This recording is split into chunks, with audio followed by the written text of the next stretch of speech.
अस्सलाम वालेकुम दोस्तों, क्या हाल चाल है भाईजान। जितने भी दोस्त अब आप कमेंट करते हैं कि वीज़ा अप्रूवल में कितना टाइम लगता है, यानी वीज़ा इशू होने में या क्लियरेंस में, यानी अगर आपको किसी का वीज़ा लेना है तो उससे पहले क्लियरेंस लेना होती है।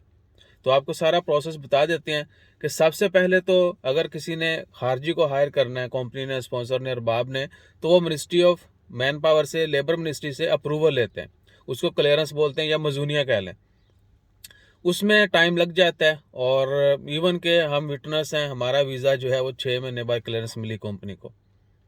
यानी ऐसा होता है, या एक दिन में भी मिल जाती है, कई दिनों में भी मिल जाती है, महीने भी लग जाते हैं।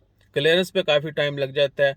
और उसके बाद वीज़ा इशू होने में टाइम नहीं लगता, लेकिन पिछले कुछ महीनों से जब से कोविड शुरू हुआ, कोविड के बाद हालात काफ़ी बदल गए, तो वीज़ा इशू में भी काफ़ी तख़ीर हो रही है। और खैर उसके मतलब हम ज़्यादा बातें नहीं करेंगे, लेकिन क्या है कि ओवरऑल थोड़ा डिले होता है। पहले अगर आधे घंटे घंटे में वीज़ा इशू हो जाता था, तो आजकल कई दिनों या महीनों में भी इशू नहीं हो रहा। उसकी बहुत सारी वजूहत मैंने पहले भी शेयर कर दी थी, थोड़ी अभी भी बता देता हूँ कि अगर कंपनी के तमाम मामला ठीक हैं, गवर्नमेंट के साथ किसी किस्म की कोई वॉयलेशन नहीं है, कोई जुर्माने पेंडिंग नहीं है किसी और, यानी इस बंदे ए का अगर वीज़ा एक्सपायर हुआ है तो बी को नया वीज़ा नहीं मिलेगा। पहले बोलेंगे कि भाई ए का वीज़ा लगवाएं, ए मतलब किसी दूसरे बंदे का। मेरा चलो वीज़ा एक्सपायर है, मैंने कहा पहले ही बोला था, अगर मेरा वीज़ा एक्सपायर है तो नया वीज़ा अप्लाई नहीं होगा जब तक मेरा वीज़ा रिन्यू नहीं होगा सेम कंपनी में। इसके अलावा कंपनी को और बहुत सारे मसले मसाइल, कागजात की जो है जांच पड़ताल, वो भी आजकल जारी है। यानी कंपनियों को पहले क्लियर किया जाता है, उसके बाद नई सर्विसेज हैं वो उनको दी जाती हैं। तो इसके अलावा और बहुत सारी टेक्निकल वजूहत भी हो सकती हैं।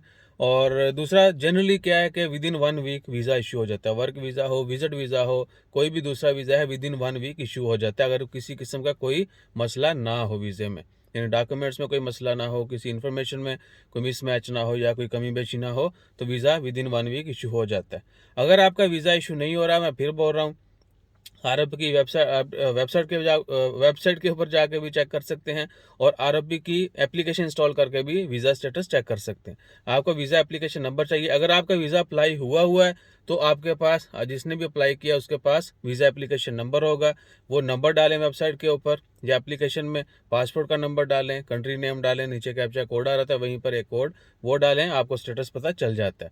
अगर स्टेटस रिटर्न ना आ रहा हो, ये वीडियो मैं बहुत दफ़ा रिपीट कर चुका हूँ, तो प्लीज़ ये लाजमी चेक किया करें। और इवन के बहुत सारे दोस्त अब आप हमें इन्फॉर्मेशन देते भैया तुसी चेक कर दो। भैया जिस तरह हमने करनी वैसे ही आपने करनी।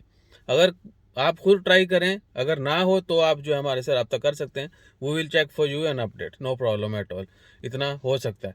और दूसरा क्या है कि आपने ऑनलाइन स्टेटस चेक करना है, और उसके लिए फिर एप्लीकेशन नंबर लाजमी है, और एप्लीकेशन नंबर तभी मिलेगा आपको जब आपका वीज़ा अप्लाई हुआ होगा। बहुत सारे लोग जो हैं जिन्होंने रेफरेंस से लेना है, इवन के वट एवर किसी से भी वीज़ा लेना है, उन्होंने अक्सर अप्लाई नहीं किया होता, आपको गलत नंबर दे दिया जाता है, या देते ही नहीं है नंबर के, भैया तुम शक कर रहे हो। आप बोलेंगे ना भैया आप मुझे एप्लीकेशन नंबर दे दें, I will continue check myself, यानी मैं खुद ही चेक करता रहूँगा, बजाय इसके कि आपको बार बार दिन में कई दफ़ा पूछना पड़ता है या रोज़ाना पूछना पड़ता है, मुझे भी अच्छा नहीं लगता। आप हमें एप्लीकेशन नंबर दे दें, हम खुद ऑनलाइन चेक करते रहेंगे हमारी सेटिस्फेक्शन के लिए। यानी एक अच्छे अंदाज में आपने रिक्वेस्ट करनी एप्लीकेशन नंबर लेने के लिए। और बाकी इंशाल्लाह ताला खैर, होपफुली आने वाला वक्त दुआ करते हैं और उम्मीद करते हैं कि सबके लिए अच्छा हो। दुरूद सलाम भेजिए नबी अकरम सल्लल्लाहु अलैहि वसल्लम की ज़ात पर और उनकी आल पर। हमेशा जो है सबकी सेहतयाबी के लिए, बेहतरी के लिए, कामयाबी के लिए दुआ करते रहिए, और अपना ख्याल रखिएगा, दुआओं में याद रखिएगा। हमारा ख्याल रखने के लिए लाइक शेयर सब्सक्राइब कीजिएगा। ये वीडियो बहुत दफ़ा रिपीट कर चुका हूँ, सो प्लीज़ अंडरस्टैंड इट और डू योरसेल्फ। आप खुद करें। हम चाहते हैं कि बेशक आप इसको कुछ भी बोलें, लेकिन हमारी कोशिश यही है कि आप सीखें।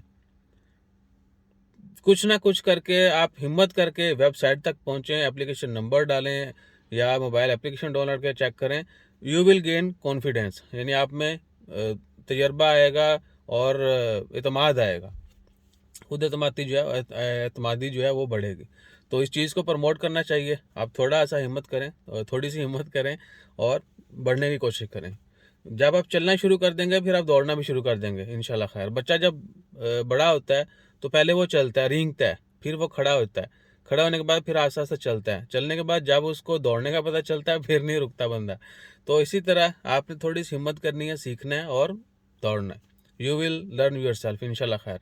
अपना ख्याल रखिएगा, दुआ में याद रखिएगा, और फिर हमारा ख्याल रखने के लिए लाइक शेयर सब्सक्राइब कीजिए। जज़ाकल्लाह, अल्लाह हाफ़िज़।